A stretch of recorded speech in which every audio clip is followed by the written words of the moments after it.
The champagne flute shattered against the marble floor 3 inches from my bare feet. I didn't flinch. Not anymore. 38 years old, and my own brother was throwing glass at me during what was supposed to be my engagement party. Except there was no engagement. There was no fiancé. There was only me, standing in my mother's penthouse in my best suit, being publicly humiliated for something I couldn't control. 38 years old and still untouched. My brother Marcus sneered, his alpha pheromones flooding the room with aggressive contempt. What kind of omega are you? Defective one. Broken one. The room erupted in laughter. My mother's social circle, my father's business associates, my cousins, all of them finding my existence absolutely hilarious. I smiled. I always smiled. But under the table, my hands trembled. My nails dug into my palms until I tasted copper in my throat, the metallic tang of my own blood from biting down too hard. Maybe he's cursed, someone whispered. My cousin Elena, who'd been married 3 times and divorced twice. Maybe no alpha wants him, because there's something fundamentally wrong with him. I stood up. Out. I thanked everyone for coming to my non-existent engagement party. Then I walked out into the November rain, alone. Like I always did. Like I always would. My name is Elias Vance. I'm 38 years old. I work as a forensic accountant at a mid-tier firm in downtown Chicago, tracking money for people who don't remember my name the moment I leave the room. I live in a studio apartment in a building where the elevator hasn't worked since 2019, with a radiator that clicks ominously all night and a window that doesn't quite close, letting in the sound of sirens and the smell of exhaust. And yes, I'm still a virgin. Not by choice. Not because I'm waiting for someone special. Because no alpha has ever looked at me twice. I'm too quiet. Too plain. Too forgettable. My scent is barely there. Like rain on dry pavement. Like old paper. Like nothing at all. My doctor once told me that my pheromone levels were so low they barely registered on the standard omega scale. Nothing that calls to an alpha, she'd said, her voice clinical and detached. Nothing that makes them turn their head. I used to think that was a blessing. No heats. No bonds. No one controlling my life. But tonight, walking through the neon-lit streets of Chicago's River North, drenched and invisible, I realized the truth. I wasn't free. I was just unwanted. I stopped under a flickering streetlight, rain pooling around my cheap dress shoes. My phone buzzed in my pocket. Group chat. My brother Marcus. Bet he dies alone. My cousin Elena, 38-year-old virgin omega. That's got to be a record. My sister-in-law. Maybe he's just incapable of being loved. I stared at the screen until the words blurred. Then I turned it off. I should have gone home. I should have crawled into my cold apartment, changed out of my ruined suit, and pretended tonight never happened. But my feet carried me somewhere else. Down a narrow alley I'd passed 100 times but never entered. A bar with no sign, just a black door and the faint smell of smoke and something sharper. Something that made my pulse skip. Alphas. I hesitated. Normal omegas didn't go into alpha bars alone. Especially not ones like me, unmated, unbonded, unprotected. It was dangerous, reckless, stupid, but I was tired. Tired of being the joke. Tired of smiling through the humiliation. Tired of being invisible. So I pushed the door open. The air inside hit me like a fist. Thick, heavy, drenched in alpha pheromones. My knees almost buckled, but I forced myself forward toward the bar, ignoring the eyes that turned toward me. Curious, predatory, dismissive. Water. I whispered to the bartender, a massive beta with a shaved head and a face that looked like it had been punched one too many times. He looked at me like I'd asked for poison. You lost, Omega? No. My voice cracked. Just water. Please. He slid a glass toward me, shaking his head. I sat down. I drank. I tried not to feel the weight of every alpha in the room watching me like I was prey. Then the air shifted. The door opened again, and every single alpha in that bar went still. I didn't turn around. But I felt him. Sin. Cold and sharp. Like steel and winter storms, like ozone before lightning strikes, like something ancient and dangerous that had just decided I was its prey. It wrapped around my throat, and I couldn't breathe. My glass slipped from my hand. It didn't shatter, because a hand large, scarred, with rings on every finger, caught it mid-fall. Careful, a voice said. Low, controlled, dangerous. I looked up, and my heart stopped. He was tall, broad-shouldered, dressed in black, with a long coat that swept the floor like something out of a Gothic novel.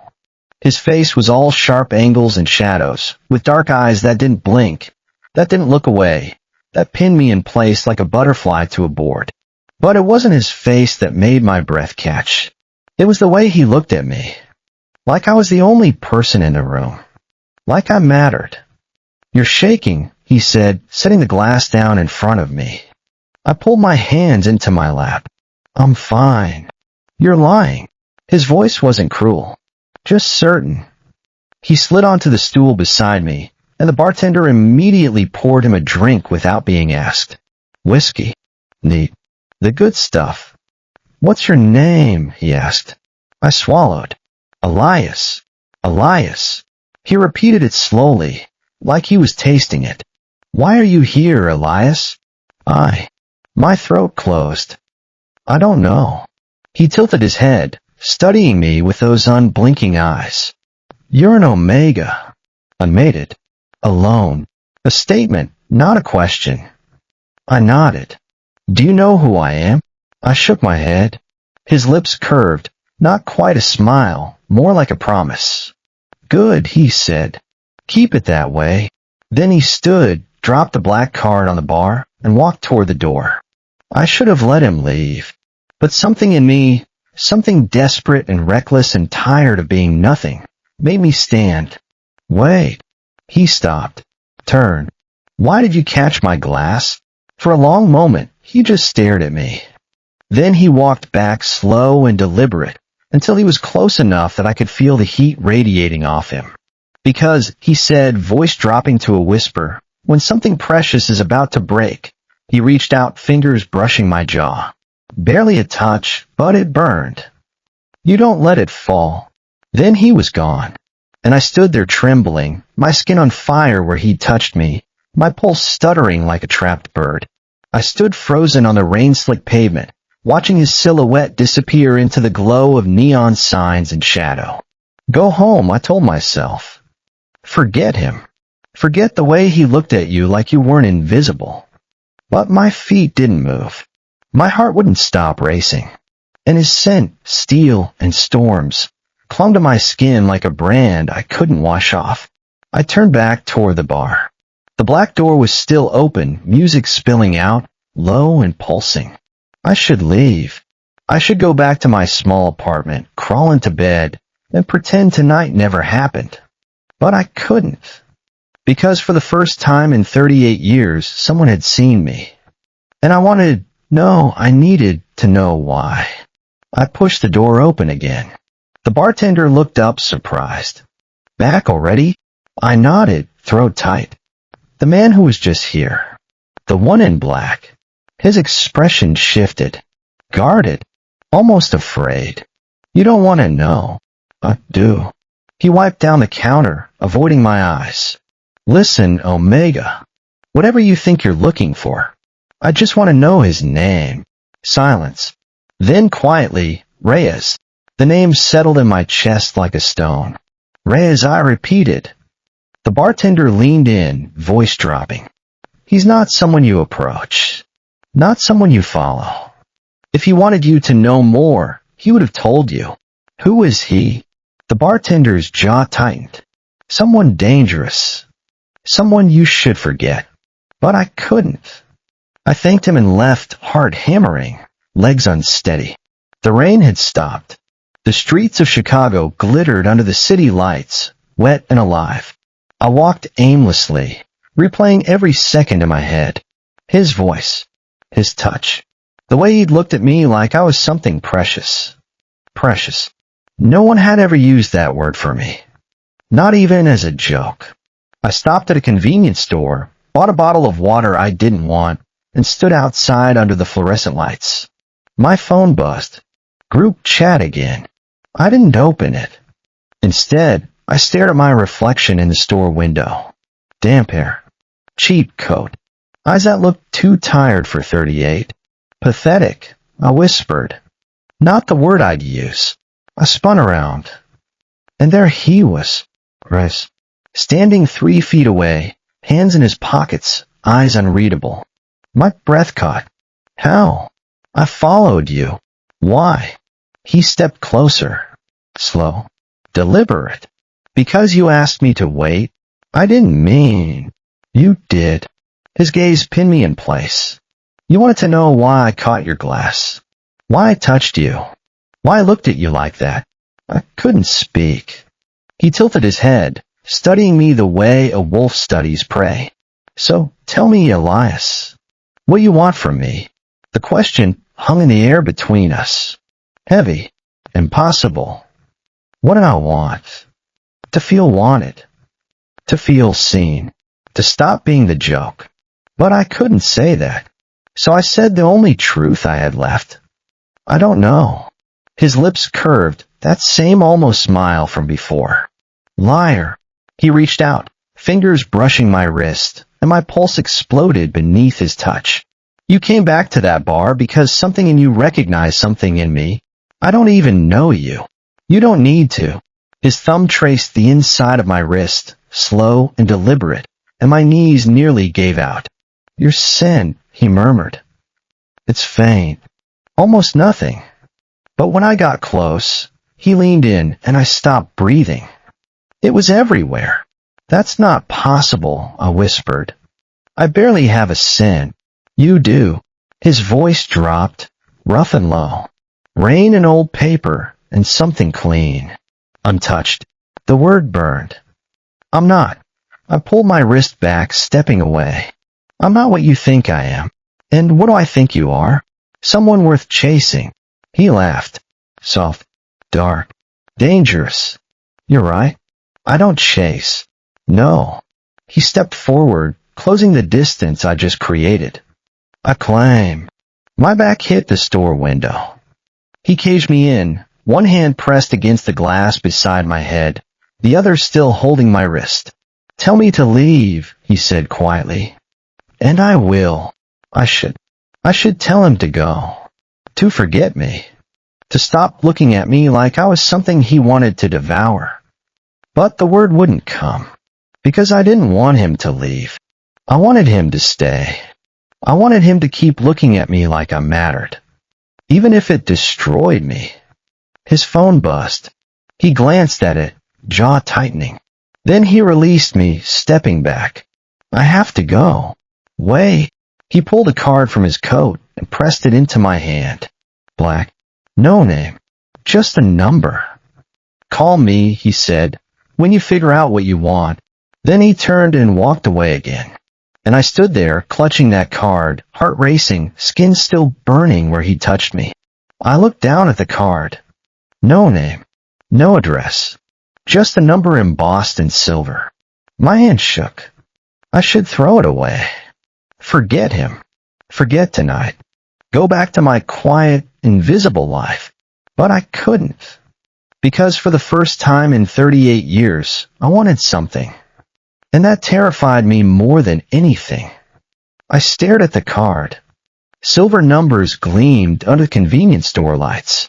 My thumb traced over them slow, like touching something forbidden. Call me when you figure out what you want. But I already knew what I wanted. I wanted to stop being invisible. I wanted someone to look at me the way he had, like I was worth catching, worth claiming. My hand trembled. I pulled out my phone, unlocked it, stared at the blank screen. Then I typed the number 1 digit at a time. My finger hovered over the call button. What you doing, Elias? You don't know him. You don't know what he wants. You don't know what this will cost. But my fingers moved anyway. One number, then another, until all 10 digits glowed on the screen. I pressed call before I could stop myself. It rang once, twice. My heart slammed against my ribs. 3 times. Maybe he won't answer. Maybe this was a test. Maybe. Elias. His voice. Low. Certain. Like he'd been waiting. I opened my mouth, but nothing came out. I can hear you breathing, he said. So I know you're there. My voice cracked. I called. I know. Silence. Not empty. Heavy. Like he was listening to more than just my words. Why? He asked. You told me to. That's not why. I closed my eyes, leaning against the cold glass behind me. I don't know what I'm doing. Yes, you do. I don't even know you. You know enough. I don't know anything. My voice rose, shaking. I don't know your name. I don't know what you want. I don't know why you looked at me. Like what? I swallowed hard. Like I wasn't a joke. The silence stretched. Then, quietly, you're not. 2 words. But they hit me like a fist to the chest.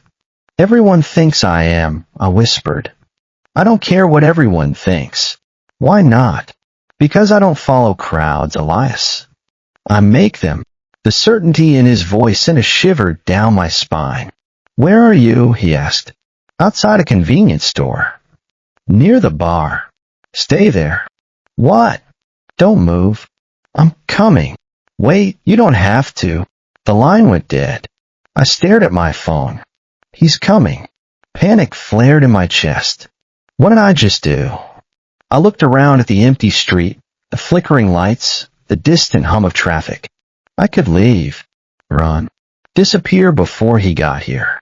Go back to being invisible, safe, alone. But my feet didn't move, because I didn't want safe anymore. 5 minutes passed, then 10. I paced in front of the store, heart racing, hand shaking. What if this was a mistake? What if he? A black car pulled up to the curb. Sleek, expensive, tinted windows. The back door opened, and Reyes stepped out. He looked the same, sharp, dangerous, dressed in black. But there was something different in his eyes now. Something focused, hungry. He walked toward me, slow and deliberate, and I couldn't breathe. You're still here, he said. You told me to stay, and you listened. He stopped in front of me, close enough that I could feel the heat radiating off him. Get in the car. My pulse spiked. What? Get in the car, Elias. Where are we going? His eyes locked on mine. Somewhere you can stop shaking. I'm not. He reached out, fingers brushing my jaw, and I froze. You've been trembling since the moment I touched you, he murmured. I want to know why. I'm scared. Of me. Of this. His thumb traced my lower lip, featherlight, and my knees went weak. Good, he whispered. You should be. Then he stepped back, holding the car door open. But I won't hurt you. Not unless you ask me to. The words hung in air. Dark. Promising. I should say no. I should walk away. But I didn't. I climbed into the car. The interior was dark. Leather seats soft beneath me. Reyes slid in beside me, and the door closed with a heavy thunk. The driver, a man I didn't look at, pulled away from the curb without a word. I sat rigid, hands clenched in my lap, staring straight ahead. Relax, Reyes said. I can't. Why not? Because I don't do this. Do what? Get into cars with strangers. Go places I don't know. Let people... I stopped, breath hitching. Let people what? Touch me. See me. Want me. But I couldn't say it. He shifted closer, and I felt his gaze on my face. You're 38 years old, he said quietly. I flinched. And you've spent your entire life being invisible. Being ignored. Being told you're not enough. My throat tightened. How do you? I see it in your eyes. His voice dropped. The way you hold yourself. Like you're apologizing for existing. Tears burned behind my eyes. But you're not invisible to me, Elias. I turned to look at him. His expression was soft, almost gentle. I see you, he said. All of you. And I want more. Why? My voice broke. Why me? He leaned in, close enough that his breath warmed my skin. Because when you walked into that bar tonight, drenched and broken, and trying so hard to be brave, his hand covered mine, fingers lacing through. I knew I'd never let you go. My heart stopped. You don't even know me. I will. The car turned down a narrow street. Lights blurred past the window. Where are we going? I whispered. Somewhere safe. Your place. Yes. Panic spiked. I can. You can. His grip tightened. And you will. Because you're done running, Elias. I'm not running. Then prove it. The car stopped. I looked out the window, a tall building, glass and steel, expensive. The driver opened the door. Reyes stepped out, then turned, offering his hand. I stared at it. This was the moment. The choice. Go with him and risk everything, or leave and stay invisible forever. I took his hand. His fingers closed around mine. Warm. Strong. Certain. He pulled me out of the car, and my legs barely held me. The building loomed above us, all glass and steel, reflecting the city lights like a fortress. This way, he said, leading me toward the entrance. A doorman appeared, bowing slightly. Mr. Reyes. The name settled in my mind, heavy with weight I didn't yet understand. We stepped into the lobby. Marble floors. High ceilings. Everything cold and pristine. I felt small. Out of place. Like I didn't belong here. Reyes' hand tightened around mine, as if he could sense my thoughts. Don't, he said quietly. Don't what? Don't shrink. We reached the elevator. He pressed the button for the top floor. The doors closed, sealing us in silence, just the hum of machinery and my racing heartbeat. I could feel him watching me. You're trembling again, he murmured. I know why. Why? Because you don't know what happens next. The elevator climbed higher. What do you think happens next? He asked. I looked at him, at those dark, unreadable eyes. You tell me what you want, I said, and my voice caught. I don't know if I can give it to you. His expression didn't change. I haven't asked for anything yet, but you will. Yes. The honesty in that single word made my breath hitch.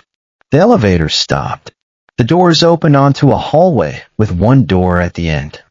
Reyes led me forward, his hand never leaving mine. He unlocked the door, pushed it open. I stepped inside. The penthouse stretched before me, floor-to-ceiling windows overlooking Chicago, furniture dark and expensive, everything perfectly arranged. Oh, beautiful. Empty. Like a place no one actually lived in. Reyes closed the door behind us. The sound echoed final. I turned to face him, heart hammering. Why did you bring me here? He set his keys on a table, shrugged off his coat. Because you called me. That's not an answer. It's the only one that matters. He moved toward the windows, hands in his pockets, staring out at the city below. I stayed near the door, frozen. You can leave, he said without turning around. Any time you want. The door isn't locked. I glanced back at it. He was right. I could walk out. Go home. Forget this ever happened. But I didn't move. Why aren't you leaving? He asked. I don't know. Liar. He turned to face me, and the intensity in his gaze pinned me in place. You know exactly why you're still here. Then tell me. He crossed the room in 3 strides, stopping inches away. Because you're tired of being invisible. Tired of being the joke. Tired of living half a life because you're too afraid to take what you want. Each word hit like a blade. You don't know what I want. Don't I? He reached out, fingers tracing my jaw, and I gasped. You want to be seen. Claim. You want someone to look at you like you're worth destroying the world for. My breath came in short, sharp bursts. That's not, isn't it? His thumb brushed my lower lip. And I'm offering. Offering what? Everything. The word hung between us. Heavy. Impossible. I don't understand. You will. He stepped back, giving me space. Sit, he said, gesturing to the couch. I hesitated, then obeyed. He moved to the bar, poured 2 glasses of something amber, and brought one to me. Drink. I took it with shaking hands, sipped. Whiskey. Expensive. Burning. He sat across from me, watching. Ask me, he said. Ask you what? Whatever you're afraid to know. I stared at him, mind racing. There were 1,000 questions, but only one that mattered. Who are you? His lips curved. Dimitri Reyes. You already know that. That's a name, not an answer. He leaned back, swirling his glass. I run a family business. Import, export. Investments. We operate in Chicago, New York, Miami. We have connections. Connections? Yes. Mafia. The word fell flat. He didn't deny it. We prefer organization, he said calmly. But yes, if it makes you feel better to call it that. My hands went numb. You're a criminal. I'm a businessman who operates outside conventional structures. That's the same thing. Is it? He stood, moved to the window again. I don't hurt innocent people, Elias. I don't traffic. I don't deal in anything that causes suffering. I protect my people. I honor my agreements. And I eliminate threats. Eliminate. Yes. The casualness in his voice made my stomach twist. Why are you telling me this? He turned, eyes locked on mine. Because if you stay, you need to know what you're walking into. And if I leave, then you walk away. Tonight never happened. You go back to your life. I set the glass down, hands shaking too hard to hold it. Why me? I whispered. Why would someone like you want someone like me? He crossed back to me, crouched in front of the couch so we were eye level. Because you're real, he said quietly. Everyone else I meet wants something. Power, money, status. But you, his hand covered mine. You didn't even know who I was. You looked at me like I was just someone. And when I touched you, you didn't flinch because of fear. You flinched because you felt it too. Felt what? This. He lifted my hand, pressed my palm against his chest. His heartbeat, fast, hard, matching mine. I don't do this, he said. I don't bring people here. I don't share my name. I don't offer anything. Then why? Because the moment I saw you walk into that bar, drenched and broken and trying so hard to disappear, his grip tightened. I knew I'd burn the entire city down before I let you fade. My chest ached. You're insane. Probably. I'm 38 years old. I'm nobody. You're mine. The word cut through everything. You don't own me, I whispered. Not yet. His eyes held mine, dark and endless. But I will, Elias. If you let me. My breath caught. And if I don't? He smiled sad, almost gentle. Then I'll watch you walk away. And I'll hate every second of it. Silence. Just our breathing. Our heartbeats. I'm scared. I admit it. Good. You should be. Why? He leaned closer, breath warm against my lips. Because once you say yes, there's no going back. You'll be mine. Protected. Claimed. Marked. Marked. His hand moved to my neck, fingers brushing the gland there. I gasped, fire shooting through my veins. You're unmated, he murmured. Untouched. Pure. Don't say that. Why not? It's true. It's humiliating. It's beautiful. His lips brushed my ear. And I want to be the only one who ever changes it. My entire body went rigid. You mean? Yes. But we just met. I don't care. You don't even know me. I will. Reyes. Say yes, Elias. His voice dropped, rough and desperate. Say yes, and I'll give you everything. Protection.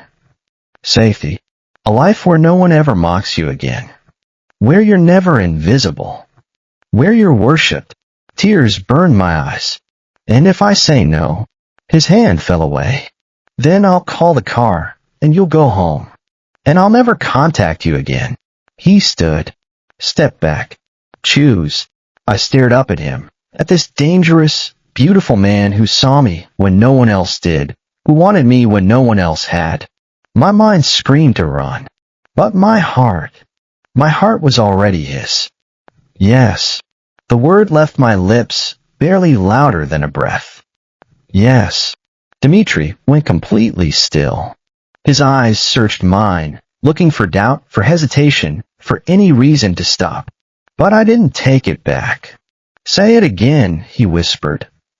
Yes. Something shifted in his expression. Something dark and possessive and hungry. He closed the distance between us in one step, hands cupping my face. You understand what this means. I nodded, throat tight. Say it. I need to hear you say it. I'm saying yes. To you. To this. To whatever you're offering. His thumb traced my cheekbone, gentle despite the tension radiating through him. Once I mark you, Elias, there's no going back. You'll be bonded to me. My scent will be in your skin. My claim will be permanent. My heart slammed against my ribs. I know. And you still want this? I'd spent 38 years invisible.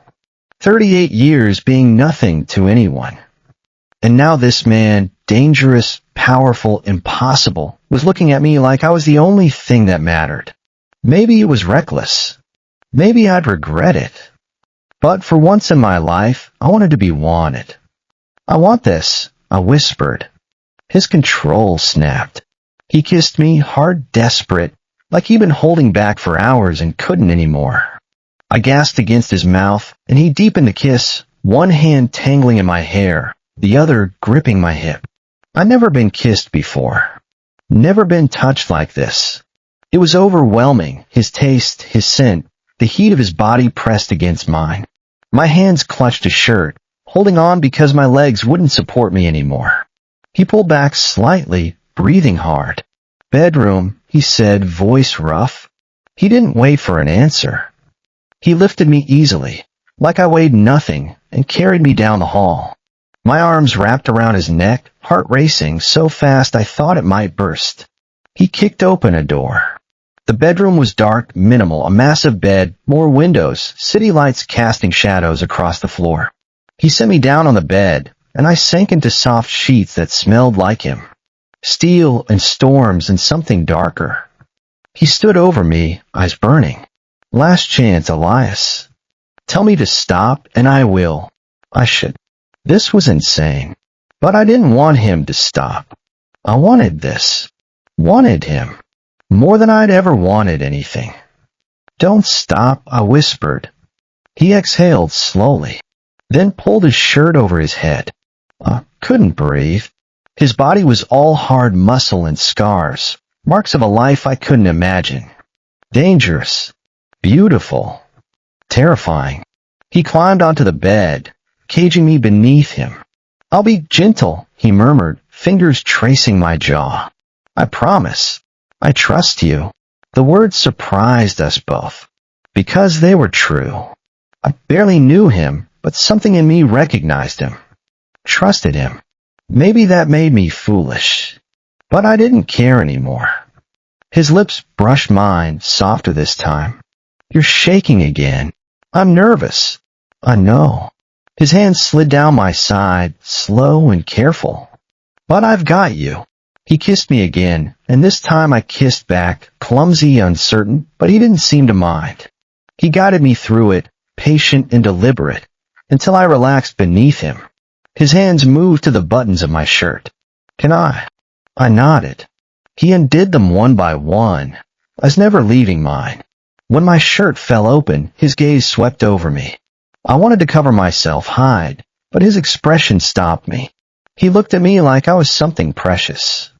Something worth protecting. Beautiful, he murmured. I'm not. You are. He leaned down, pressing kisses to my collarbone, my shoulder, the hollow of my throat. Each touch sent fire through my veins. I gasped, fingers digging into his shoulders. Dmitri? I know, he whispered against my skin. I know. His mouth moved lower, and I arched beneath him, overwhelmed by sensations I'd never felt before. Tell me if it's too much, he said. It's not. Tell me if you want me to stop.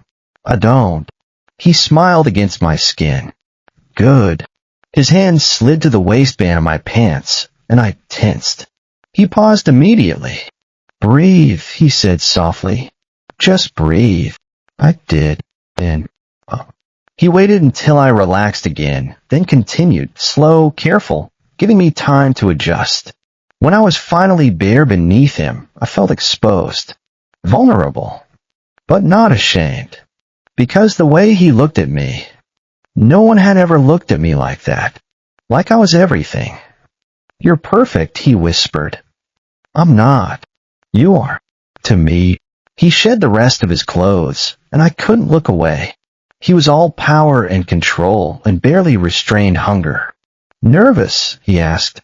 Terrified. His expression softened. I'll take care of you. I promise. He settled between my legs, hands gentle on my hips. This will hurt at first, he said quietly, but I'll make it better. Trust me. I do. He kissed me again, deep and slow. Then he pressed forward. Gasped. Pain flared, sharp and bright. He stopped immediately. Breathe, he murmured against my lips. Just breathe through it. I did, fingers clutching his shoulders. He moved slowly, so slowly, giving me time to adjust. The pain faded, replaced by heat, pressure, something overwhelming and consuming. Okay, he whispered. Yes. He began to move, careful, controlled. I clung to him, lost in sensation, in the feeling of being connected to someone for the first time in my life. His breathing grew ragged. Elias, don't stop. I want to mark you, he said, voice rough. Are you ready? Was I? I didn't know. But I nodded anyway. Yes. His mouth moved to my neck, to the gland there. I felt his teeth graze my skin. Then he bit down. Pain exploded through me, white-hot, all-consuming. I cried out, but he held me steady, growling low against my throat. Then the pain shifted. Warmth flooded through me. His scent, his presence, wrapping around my soul like chains binding us forever. My vision blurred. I felt him everywhere. In my blood, my bones, my breath. He released my neck, licking the wound gently. Mine, he whispered. And I felt the truth of it settle into my chest. I was his. Completely. Irrevocably. He held me as the bond solidified, murmuring soft words I couldn't quite hear. My body trembled, overwhelmed. I've got you, he said. I've got you. I believed him. Because I could feel him now, his emotions, his presence, the steady certainty of him anchoring me. Dmitri, I whispered. I'm here. I feel you. I know. He pressed a kiss to my forehead. That's the bond. You'll always feel me now. Always. Always. The word should have terrified me. But it didn't. Because for the first time in 38 years, I wasn't alone. He pulled back slightly, looking down at me with those dark eyes. How do you feel? Strange. Full. Connected. Good. He brushed hair from my face. You did so well. Tears burned my eyes. Why are you crying? He asked gently. Because no one's ever. My voice broke. No one's ever wanted me like this. His expression hardened. Then they were fools. He kissed me again, soft and claiming. You're mine now, Elias. And I protect what's mine. I believed him, because I could feel the truth of it through the bond. He meant every word. He shifted, pulling me against his chest. I felt the mark on my neck throb, a constant reminder of what had just happened. Sleep, he murmured. You need rest. I don't think I can. Try. I closed my eyes, exhaustion pulling at me. But just as I started to drift off, his phone buzzed. Once, twice, 3 times. He cursed under his breath. I have to take this, he said quietly. Now. Yes. He pressed a kiss to my temple. Stay here. I'll be right back. He slipped out of bed, grabbed his phone, and stepped into the hallway. I heard his voice, low, sharp, angry. Then silence. I sat up slowly, pulling the sheet around myself. Something felt wrong. The bond hummed with tension. Unease. Fear. Not mine. His.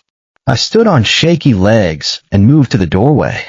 Dmitri stood in the hallway, phone pressed to his ear, jaw clenched. How many? He demanded.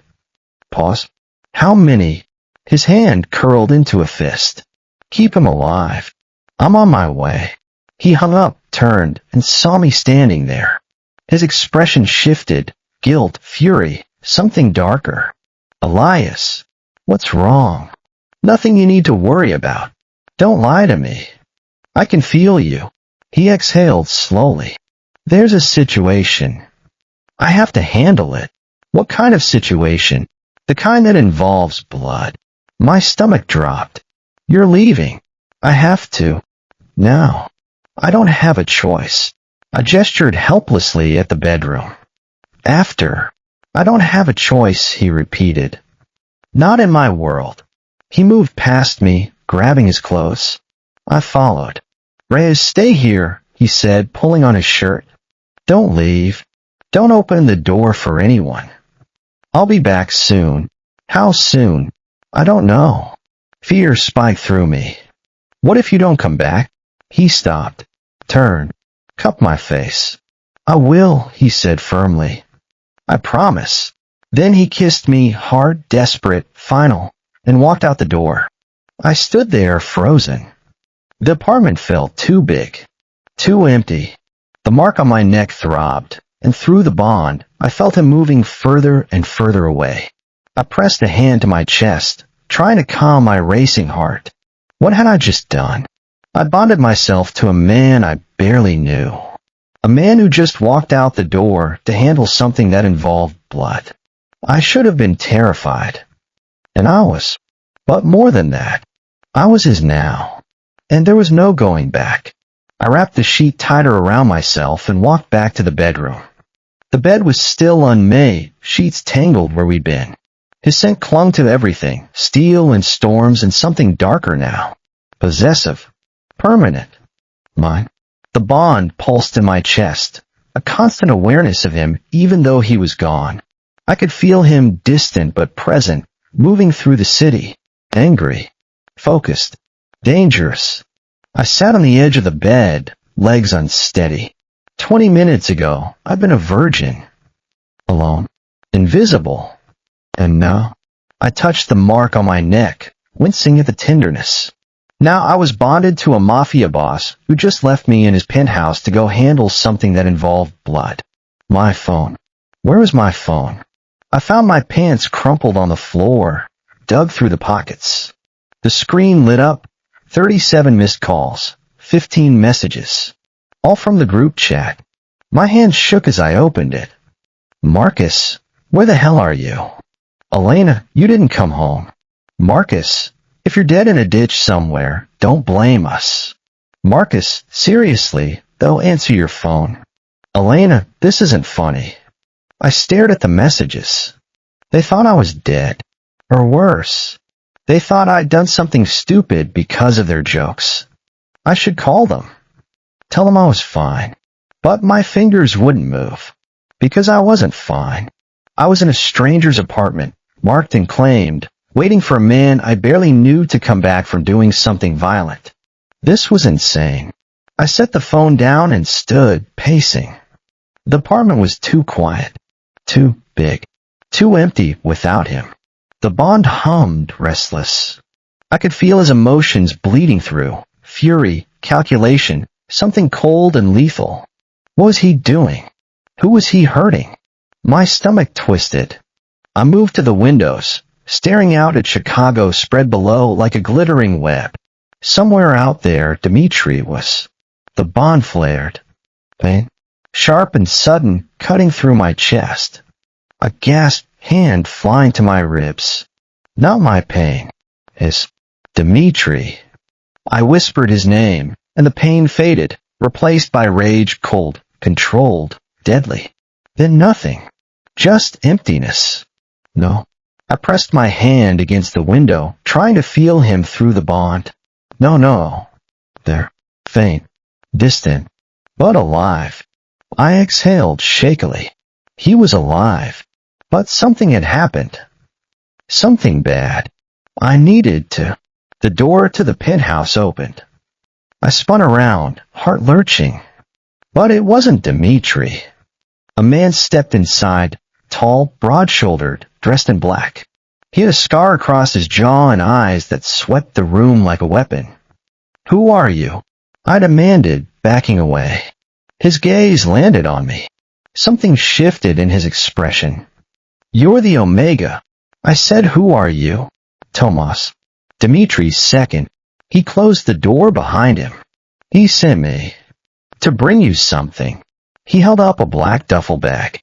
I didn't move. "What is it?" "Clothes. Medication.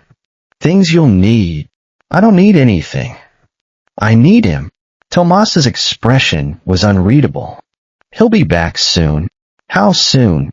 "I don't know." "Is he hurt?" Pause. "Too long." "Is he hurt?" I repeated, voice rising. "He's fine," Tomas said carefully. "You're lying." "He's handled worse." That's not an answer. I crossed the room, grabbing his arm. "Tell me what happened." "Now." Tomas looked down at my hand, then at my face. "You really don't know who he is, do you?" "I know enough." "No." His voice was flat. "You don't." He pulled his arm free, set the bag on the table. Dmitri Reyes runs the largest organized crime family in Chicago. He controls half the city's underground operations. He has enemies everywhere. My chest tightened. Tonight, one of those enemies tried to kill him. The words hit like a fist. "What?" "A rival family. They've been pushing into our territory for months. Tonight they made a move." "Is he?" "He's alive. But 3 of our men aren't." Couldn't breathe. "He want to handle it personally," Tomas continued. "To send a message. To make sure they never try again." "What kind of message?" Tomas's eyes met mine. "The permanent kind." Blood. Dmitri had gone to kill someone. Maybe multiple someones. And I'd let him mark me, bind himself to me, without knowing the full truth of what that meant. "I need to see him," I said. "No, that wasn't a request. He gave me orders. You stay here. You stay safe." "I don't care about his orders." "You should." Tomas's voice hardened. "Because if something happens to you now, he'll burn this entire city to the ground." I stared at him. "You're bonded," he said quietly. "Marked." Do you understand what that means in his world?" "Tell me." "It means you're untouchable. It means anyone who hurts you dies. It means you're the most dangerous thing in his life now, because you're his weakness." The words settled over me like ice. I didn't ask for this. Neither did he. Tomas's expression softened, just slightly. "But here we are." He gestured to the bag. "There's suppressants in there. Pain medication for the mark. Food." He wanted to make sure you had everything. "I don't want things. I want him." "Then wait." "For how long?" "As long as it takes." The bond pulsed. Closer now. He was coming back. I felt it. The shift in distance, the sharpening of his presence. Tomas felt it too. His phone buzzed. He glanced at it, then at me. "He's 5 minutes out." He moved toward the door. "I'll leave you 2 alone." "Wait." But he was already gone. The door clicked shut. Silence. I stood there, heart racing, wrapped in a sheet that smelled like Dimitri. 5 minutes. I moved back to the bedroom, found my clothes, pulled them on with shaking hands. The mark throbbed. The bond hummed. He was close now. So close. I heard the door open. Footsteps in the hallway.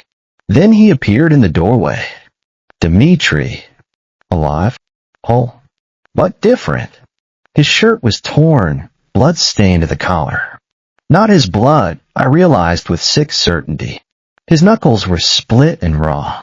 His eyes were cold, empty, the eyes of someone who just killed. Elias, he said quietly.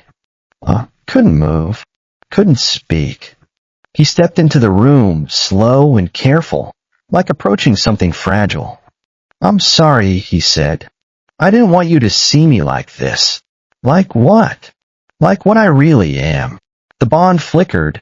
Guilt, shame, fear. Not fear of me. Fear of losing me. You killed someone, I whispered. He didn't deny it. More than one. Yes, because they tried to kill you. Yes. I looked at him, this man who'd marked me, claimed me, promised to protect me. This man who had blood on his hands. I should run. I should be horrified. But all I felt was relief. That he was alive. That he'd come back. That the bond between us was still solid and real. Are you hurt? I asked. He blinked. Surprised. What? Are you hurt? I repeated, moving toward him. I felt pain through the bond. Was it yours? Just a scratch. Show me. Elias. Show me. He hesitated. Then lifted his shirt. A gash across his ribs. Deep. Still bleeding sluggishly. My hand shook as I reached for him. You need stitches. I've had worse. I don't care. I grabbed his hand, pulled him toward the bathroom. He followed, silent, watching me with those unreadable eyes. I found the first aid kit Tomas had left. Set it on the counter. Sit, I ordered. He sat on the edge of the bathtub. I cleaned the wound carefully, hands steadier than I expected. He didn't flinch. Didn't make a sound. Just watched me. Why aren't you running? He asked quietly. Because I can't. The bond. It's not the bond. I met his eyes. I should be terrified. I should hate you for lying to me about what this life would be. I didn't lie. You didn't tell me the whole truth either. No. He admitted it. I didn't. I pressed gauze against the wound, and he hissed slightly. But I'm not running, I continued, because for the first time in my life, someone sees me. Someone wants me. Someone came back. His hand covered mine. I'll always come back, he said, voice rough. No matter what. Promise. I promise. I believed him. Because through the bond, I could feel the truth of it. He meant every word. I finished bandaging him, then stepped back. You should shower, I said. Get the blood off. Will you stay? The question was quiet. Vulnerable. Yes. Something in his expression cracked. He stood, pulled me against him, and just held me. I felt his heartbeat against my cheek, steady, strong, alive. I'm sorry, he whispered into my hair, for bringing you into this, for making you mine without showing you everything first. I chose this, I said. I said yes. You didn't know what you were saying yes to. Maybe not. I pulled back, looking up at him. But I'm still here. His eyes searched mine. Why? Because you make me feel like I matter. You do matter. Then prove it, I said. Show me everything. No more secrets. No more half-truths. If I'm yours, I deserve to know what that means. He was quiet for a long moment. Then he nodded. Okay, he said. I'll show you everything. Starting. His lips curved into that dangerous almost smile. Starting now. He stepped back, pulling his ruined shirt over his head. Blood stained his skin, dried and dark against the muscle. Not his blood. Someone else's. I swallowed hard, watching him move to the shower, turn on the water. Steam began to fill the bathroom. "Come here," he said. "What?" I said, "Come here." I hesitated, then stepped closer. He reached for me, fingers gentle on my wrist. I meant what I said. No more secrets. But that means you see all of me. The parts that aren't pretty. I already know you kill people. Knowing and seeing are different things. He guided my hand to his chest, pressing my palm against a scar, long, jagged, running from his collarbone to his ribs. This was 5 years ago. A rival family tried to take over our territory. They sent 12 men. I killed 9 of them myself. One of them got close enough to do this. My fingers traced the scar. "And this one?" I asked, moving my hand to his shoulder. 3 years ago. A business deal gone wrong. Someone thought they could double-cross me. They learned otherwise. "Did you kill them?" "Yes." No hesitation. No guilt. Just fact. He turned slightly, and I saw his back, more scars. Too many to count. "These are older," he said quietly. "From before I took over the family. When I was still proving myself." "How old were you?" 17 when I killed my first person. 19 when I became head of the family.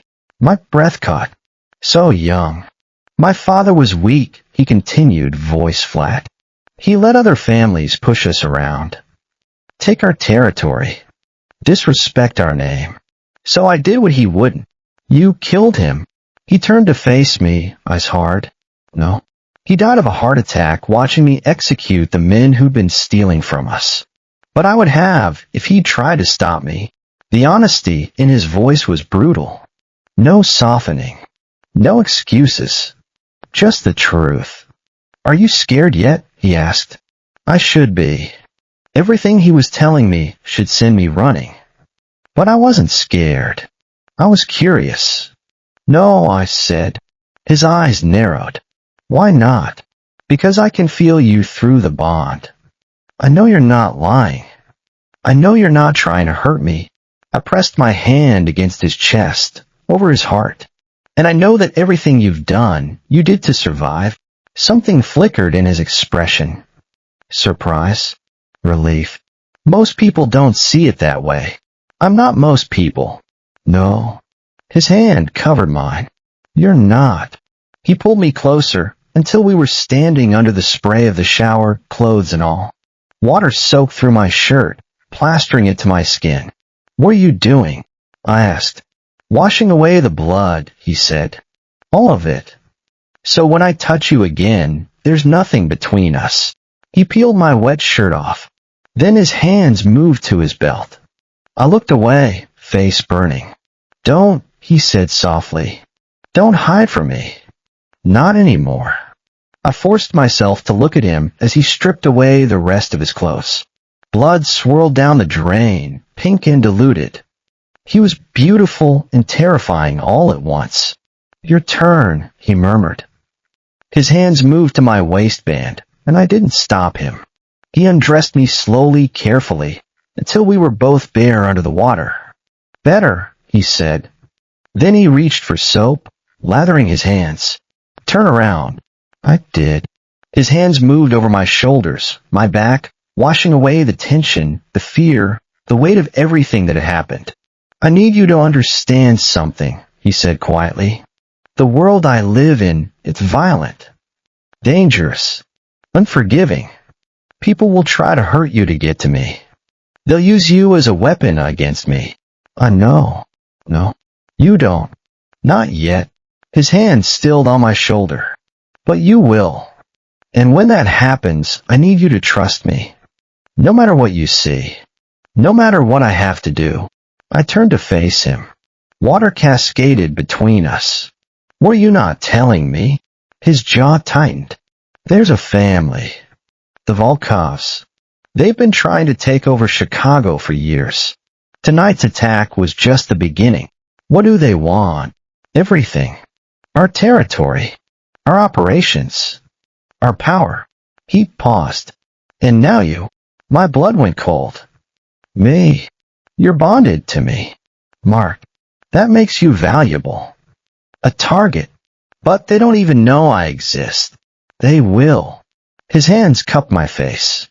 Word spreads fast in my world. By morning, every family in Chicago will know I've taken an Omega. They'll want to know who you are, where you came from, what you mean to me, and what do I mean to you? His eyes darkened. Everything. The word hung between us. Heavy. Absolute. That's why they'll come for you, he continued. To hurt me. To break me. To prove they can. Then let me go, I whispered. Before it's too late. Before. No. His grip tightened. I won't let you go. I won't let them touch you. I won't let anyone take you from me. Even if it means war. Especially then. The certainty in his voice was absolute. You'd burn the city down for me, I said quietly. Without hesitation, I believed him. Because through the bond, I felt it, the depth of his obsession, his need, his absolute refusal to let me go. It should terrify me. But it didn't. What do we do? I asked. We prepare. He turned off the water, reached for towels. I'm moving you somewhere safer. Somewhere they can't reach you. Where? My family estate. Outside Chicago. It's fortified. Guarded. No one gets in without my permission. When? Tomorrow. Soon. He wrapped a towel around my shoulders, then one around his waist. I'm not taking chances with your life. We moved back to the bedroom.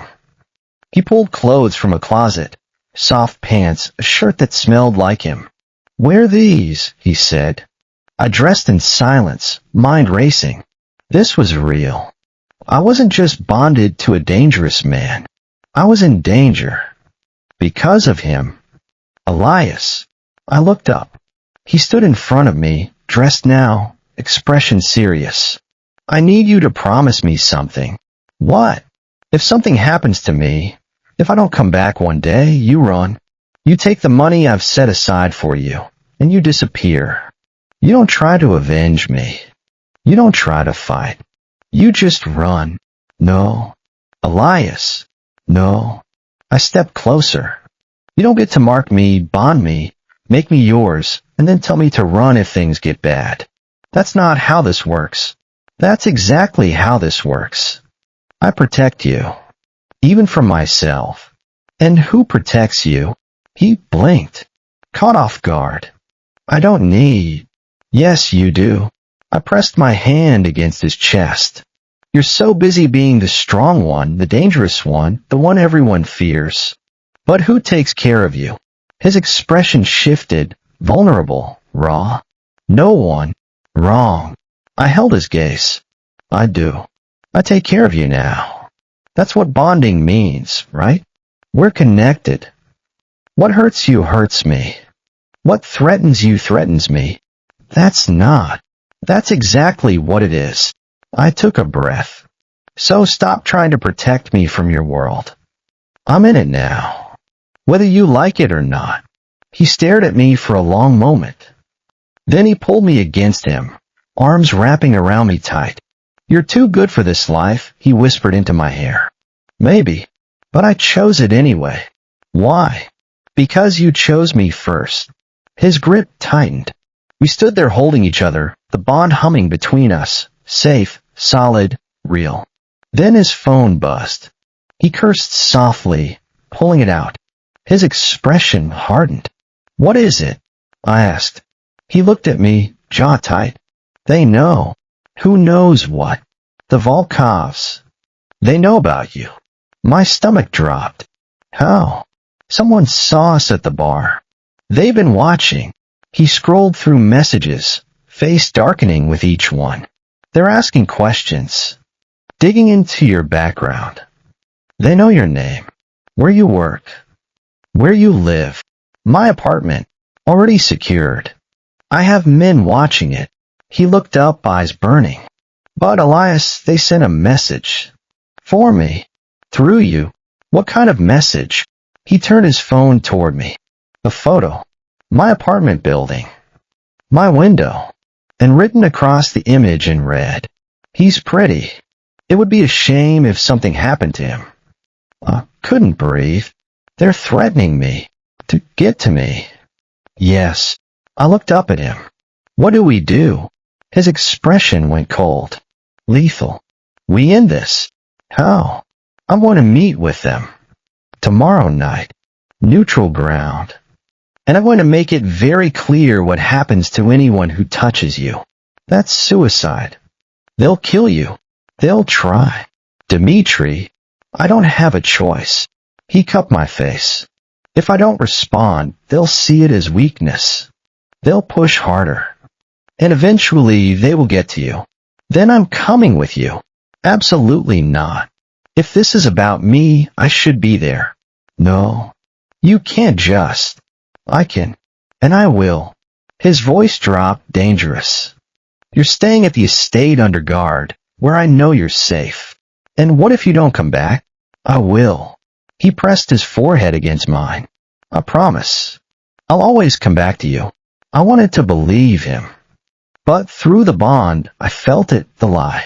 He didn't know if he'd survive tomorrow. He was walking into a trap, and he knew it. "You're lying," I said. He went still. "What?" "You're lying to me." I pulled back, breaking contact. Through the bond. I can feel it. His expression didn't change, but something flickered in his eyes. Guilt. "I'm not. Don't." My voice shook. "Don't lie to me again. You promised no more secrets." His jaw tightened. "Elias, you don't think you're coming back tomorrow," I said. "That's what you're not telling me. You think this meeting is going to get you killed." Silence. He didn't deny it. "Say something," I demanded. "What do you want me to say?" "The truth. The truth." His voice rose. "The truth is that the Volkovs have 40 men to my 20. The truth is they've been planning this for months, and I walked right into their trap by marking you. The truth is," he stopped, breathing hard. "The truth is I don't know if I'll survive tomorrow. But I have to go anyway, because if I don't, they'll never stop hunting you." My chest ached. "Then don't go." "I have to." "No, you don't. We can run. Leave Chicago. Disappear. Start over somewhere they can't find us." He laughed, bitter, hollow. "You think I haven't thought of that? You think I wouldn't burn everything I've built just to keep you safe? Then do it." "I can't." "Why not?" "Because running makes me weak." His voice cracked. "It tells every family in Chicago that Dimitri Reyes can be broken. That all it takes is one Omega to make me abandon everything. And then they won't just come for you, Elias. They'll come for everyone I've ever protected. Every person under my name. They'll tear them apart just to prove they can." I stared at him. "So you're choosing them over me?" "No. That's not what it sounds like." "It's exactly what it sounds like. I'm choosing to protect you the only way I know how." He grabbed my shoulders. "By making sure no one ever threatens you again. By showing them that touching you means death." His phone buzzed. Again and again. He pulled it out, face going pale. "What?" I asked. He didn't answer. Just stared at the screen. "Dimitri." "What is it?" He turned the phone toward me. Another photo. My brother Marcus, sitting in what looked like a warehouse, tied to a chair, blood on his face, terror in his eyes. And a message beneath. "Trade the Omega for your brother. Midnight. The old stockyard. Come along." I couldn't breathe. They took Marcus. Yes. Because of me. Yes. My legs gave out. Dimitri caught me, holding me upright. "This is my fault," I whispered. If we hadn't. "This isn't your fault." "Yes, it is. He's my family." My voice broke. "He's an idiot, and he's cruel, and he made fun of me my whole life. But he's still my brother. And now he's going to die because, he's not going to die." "How do you know?" "Because I'm going to trade myself for him." My blood went cold. What? It's the only way. No. I shoved him back. You're not doing this. You're not sacrificing yourself for him. For me. For anyone. I don't have a choice. There's always a choice. Not this time. He pulled away, moving to the closet, pulling out weapons. Guns. Knives. Things that looked lethal and efficient. What are you doing? I asked. Preparing. For what? Your execution. For war. He checked a gun, loaded it with practiced efficiency. I'm going to that stockyard. I'm going to trade myself for your brother. And then he looked at me, eyes hard. I'm going to kill every single one of them. You can't take on 40 men alone. I've done worse. And if you fail, I won't. Dmitri, enough. He holstered the gun, turned to face me. This is happening. You can either accept it or fight me. But either way, I'm going. The bond pulsed between us. His determination, his rage, his absolute certainty. And beneath it, fear. He was terrified. Not of dying. Of leaving me alone. Don't do this, I whispered. Please. He crossed to me, cupped my face.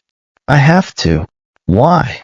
Because if I let them hurt your family, you'll never forgive me. And if I let them take you, I'll never forgive myself. Tears burned my eyes. I can't lose you. You won't. You don't know that. I do. He pressed his forehead against mine. Because I'm not dying tonight. I'm coming back to you. No matter what. Promise. I promise. But through the bond, I felt it again, the lie. He didn't believe it. He was saying goodbye. No, I said. Elias. No. I pulled back, wiping my eyes. You're not going alone. Yes, I am. Then I'm coming with you. Absolutely not. You can't stop me. Yes, I can. I'll lock you in this apartment if I have to. Then you'll have to knock me unconscious first. Because I'm not letting you walk into a death trap without me. His expression hardened. This isn't negotiable. Neither is this. I stepped closer, meeting his gaze. We're bonded. That means we face this together. Not you protecting me while you throw your life away. Together. If you come with me, they'll take you. Use you. Hurt you. And if I stay here and you die, I'll spend the rest of my life knowing I could have done something and didn't. Elias, I'm not weak. My voice shook. I know you see me as this fragile thing that needs protecting. But I'm 38 years old. I've survived 38 years of being invisible. Being mocked. Being treated like I don't matter. I'm stronger than you think. He stared at me. This isn't about strength. Then what is it about? It's about keeping you alive. And what about keeping you alive? I grabbed his shirt. What about me having to live without you? What about me feeling you die through this bond because you were too stubborn to let me help? His hands covered mine. You can't help. Not with this. Yes, I can. How? I took a breath. By being bathed. His eyes went wide. No. Absolutely not. Listen to me. No. I said no. They want me, right? They want to use me against you. So let them think they've won. I looked up at him. I go with you to the stockyard. We make the trade. They take me, release Marcus, and think they've beaten you. But you don't leave. You stay close. And when they let their guard down, when they think they've won, you strike. You and your men. You end this. He was already shaking his head. That's too dangerous. More dangerous than you going alone? Yes.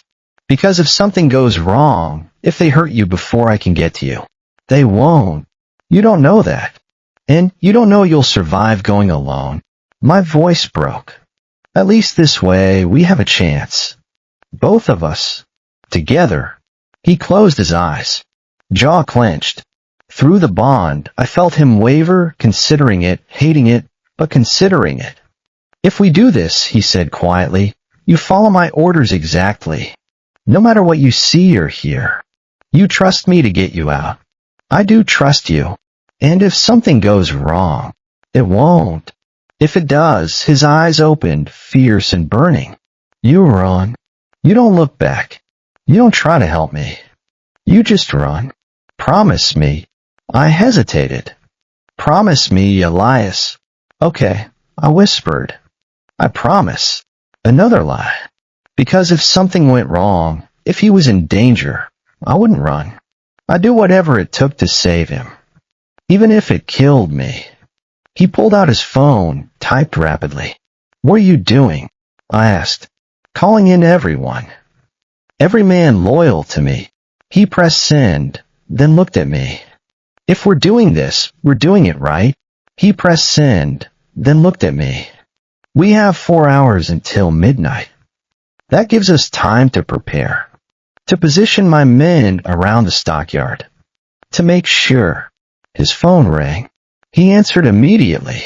Tomas, listen. He stopped. Went rigid. What? Pause. When? His face went white. How many? He hung up.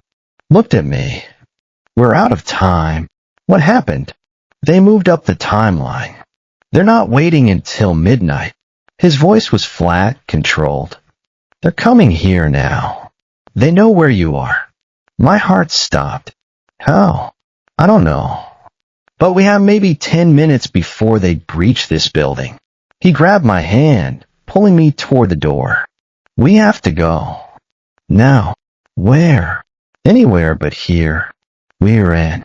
We burst through the stairwell door, feet pounding on concrete. Down, down, down. Dimitri's hand gripped mine like a lifeline. Behind us, I heard shouting. Footsteps. They're in the building. How many? Gasped. Too many. We hit the 5th floor landing. The door above us exploded open. Gunshots rang out. Dimitri shoved me against the wall, covering me with his body. Bullets hit concrete, spraying chips and dust. Go, he shouted. We ran. 4th floor. 3rd. 2nd. Almost there. The ground floor door locked. No, I breathed. Dimitri fired up the stairwell, buying us seconds. Then he turned, aimed his gun at the lock and fired. The door flew open. We stumbled into the lobby. Empty. Dark. Where is everyone? The car's out front. Dimitri said. We run. Don't stop. Don't look back. I nodded. He pushed open the glass doors and froze. 20 men surrounded the entrance, all armed, all pointed at us. In the center stood a man I didn't recognize, tall, sharp-suited, with a smile that made my skin crawl. Dimitri Reyes, he said pleasantly. Going somewhere. Dimitri's gun didn't waver. Volkov. That's Mr. Volkov to you now. Volkov's eyes slid to me. And you must be the famous Omega. Elias, isn't it? I couldn't speak. Let him go, Dimitri said quietly. This is between us. Oh, I disagree. Volkov stepped closer. You see, the Omega is exactly what this is about. You broke the rules, Dimitri. You marked an outsider without permission from the council. You made yourself vulnerable. You made yourself weak. I made myself dangerous. No. Volkov's smile widened. You made yourself desperate. And desperate men make mistakes. He gestured, and 2 of his men moved forward. Dimitri fired. Both men dropped. But more stepped forward to replace them. Too many. We were surrounded. Last chance, Volkov said. Give me the Omega. Walk away. I'll even let your men live. No deal. Then you both die here. Dimitri's finger tightened on the trigger. Through the bond, I felt him preparing to fight, to die fighting, if necessary. Wait, I said. Elias. I'll go with you. No. Yes. I pulled away from Dimitri, stepping forward. I'll go with you willingly. Just let him live. Let Marcus go. In this, Volkov studied me, intrigued. Interesting. The Omega has a spine. He tilted his head. Do we have a deal? I asked, do we? Volkov smiled. We do. He snapped his fingers.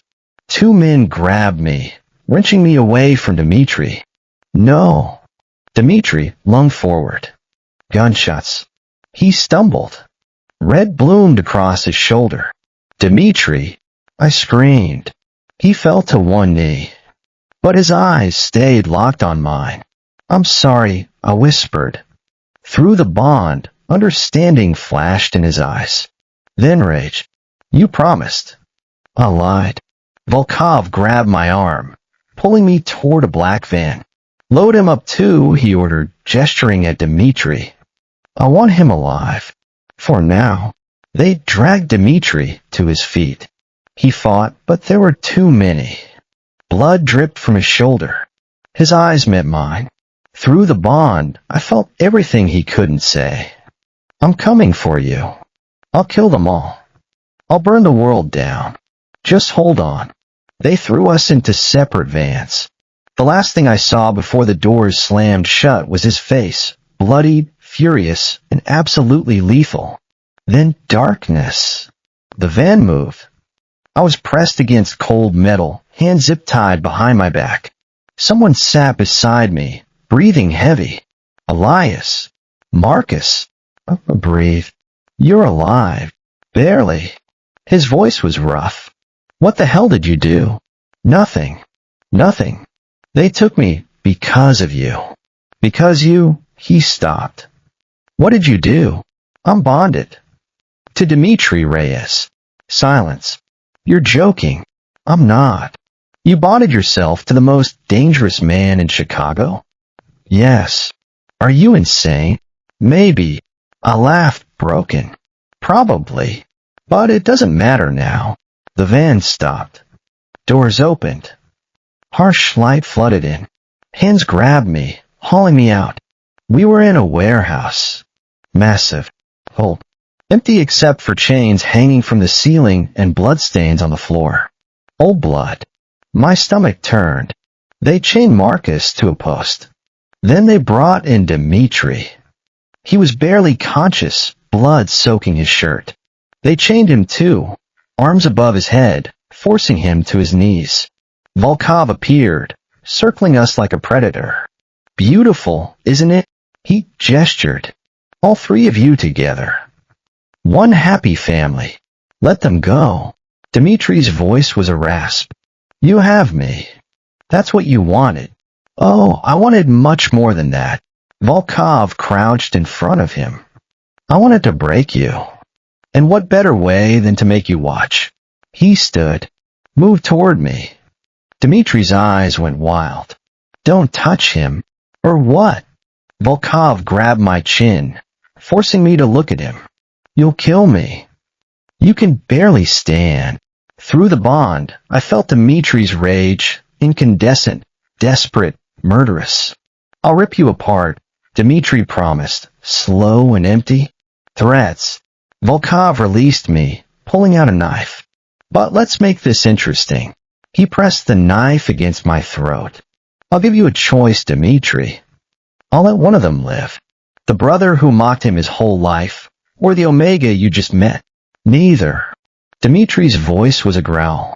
Both of them walk out of here alive. Or nothing. Volkov pressed harder. Choose now. Or I choose for you. Dmitri's eyes met mine. Through the bond, I felt everything. His love, his terror, his absolute unwillingness to lose me. Him, he said, voice breaking. Let Elias go. Take me. Take Marcus. Just let him go. Tears burned my eyes. No. Yes. Dmitri's gaze held mine. You promised you'd run. So run. Please. I can. You have to. Volkov laughed. How touching. The warehouse doors exploded inward. Gunfire erupted. Volkov's men dropped, one by one. Through the smoke and chaos, I saw him, Tomas, with 30 men behind him. Now. Dmitri roared. Tomas fired, hitting Dmitri's chains. They shattered. Dmitri lunged forward despite his injuries, grabbing Volkov by the throat. "You made a mistake," he said softly. "What?" Dimitri's eyes were death itself. "You thought I came alone. The fight was brutal." Dimitri moved like something inhuman, injured, bleeding, but unstoppable. He tore through Volkov's men with bare hands and stolen weapons. Tomas freed me and Marcus, pulling us to safety. "Stay down," he ordered. But I couldn't look away. Dimitri had Volkov on the ground now, fists pounding over and over. "You threatened him," Dimitri snarled. "You put your hands on him." "Dimitri," I shouted. "Stop. You'll kill him. That's the point. Stop." Something in my voice reached him. He froze, fist raised, breathing hard. Blood covered his hands, his own and Volkov's. Slowly he stood. Volkov coughed, wheezing. "This isn't over." "Yes," Dimitri said quietly. "It is." He pulled out his gun. No. I ran forward, grabbing his arm. "Don't. Please. He tried to kill you." "I know. He'll try again if I let him live. Then don't let him live free. But don't become a murderer in front of me. Please." His hand shook. Through the bond, I felt the war inside him, rage and love, vengeance and mercy. Finally, he lowered the gun. "Take him," he told Tomas. "Lock him up. I'll deal with him later." Tomas's men dragged Volkov away. The warehouse fell silent except for our breathing.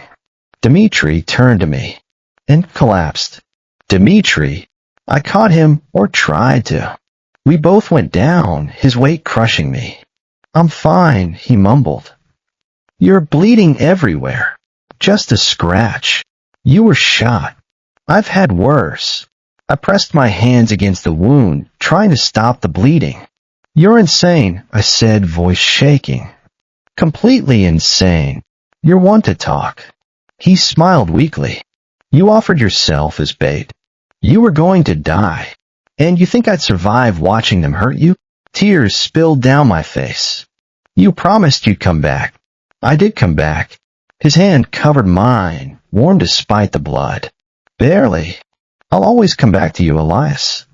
No matter what. Even half dead. Especially then." I laughed, broken, relieved, hysterical. Medics rushed in.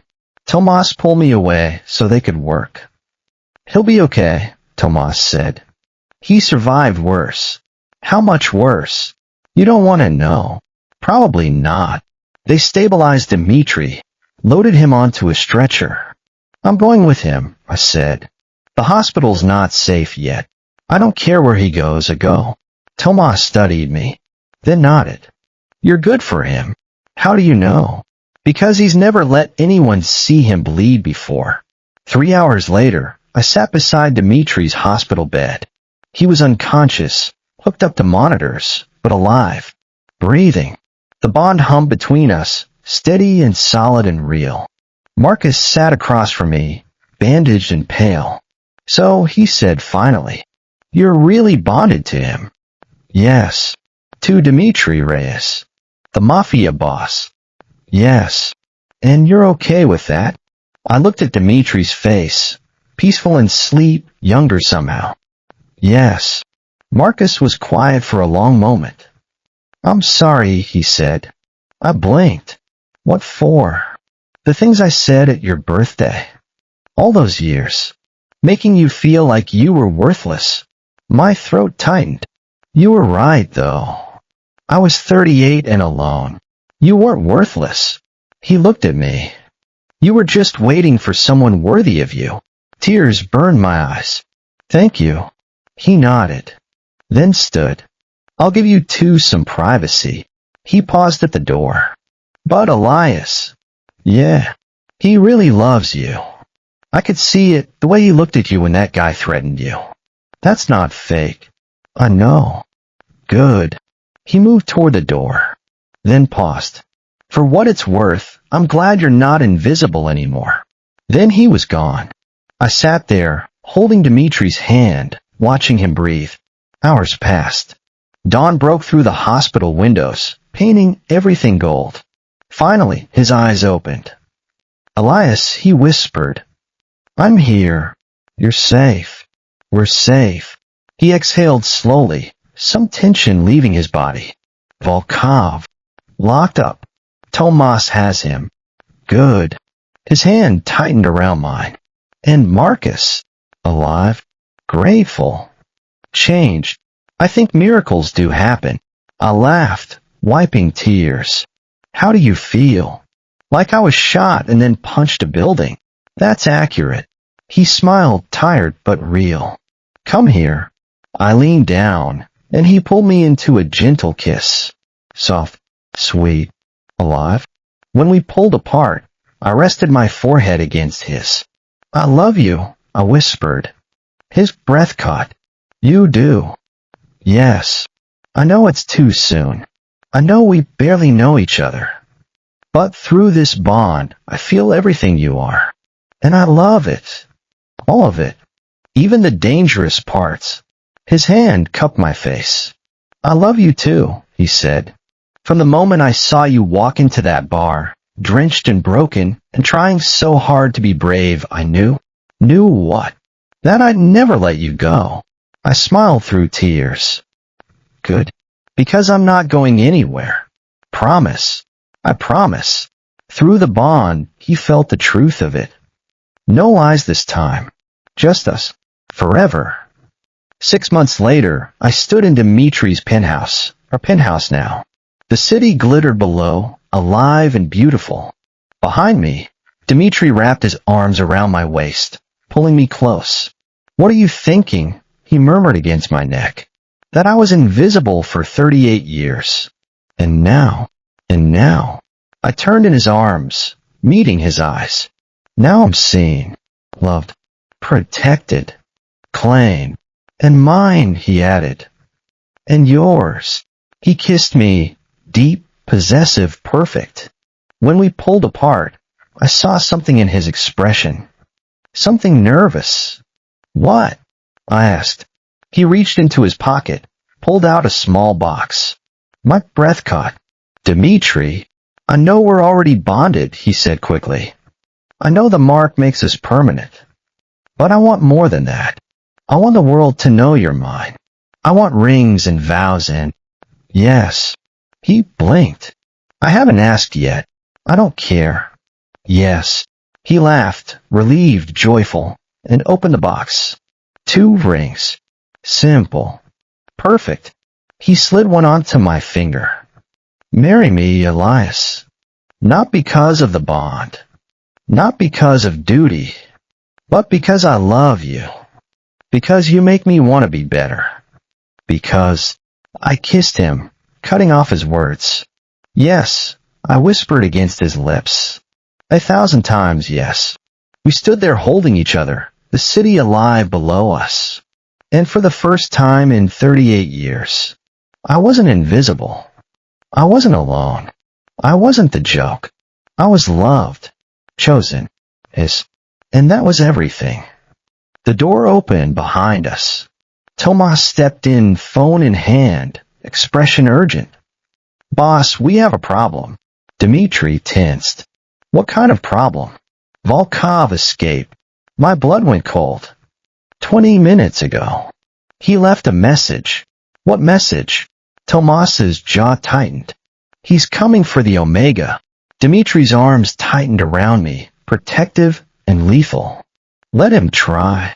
Through the bond, I felt his absolute certainty. His rage. His love. We'll face him together, I said. Together. He agreed. Because we were bonded now. Mated. Forever. And nothing, not Volkov, not rival families, not the entire underworld, would ever tear us apart. Somewhere across Chicago, in a dark warehouse, Volkov smiled. He touched the scar across his throat where Dimitri had nearly killed him, and whispered 2 words. Round 2.